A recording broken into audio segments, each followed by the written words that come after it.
Watch this video here. This car on the white car on the right. Watch what he does now at the next turn off. It's absolutely unbelievable what he does. If you see here now this sign on the left, it's a green sign, so it's a national road. It says it is 1 kilometre to turn off. Now in this stretch of this road, it is 120 kilometres an hour. Even though it is a green sign, a national road, it's 120 kilometres an hour. The traffic is roughly moving at that speed. And the next sign you're going to see is going to be roughly 300 metres to the turn off. And instead of him getting ready to move in the turn off, he's just stuck up the vehicle in front of him, tailgating them.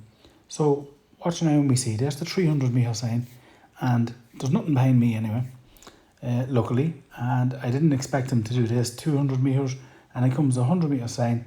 And at this truck now, watch what he does now. He lashes on the brakes there. I have to hit the brakes, and then he pulls in behind the truck and then goes off. What a lunatic.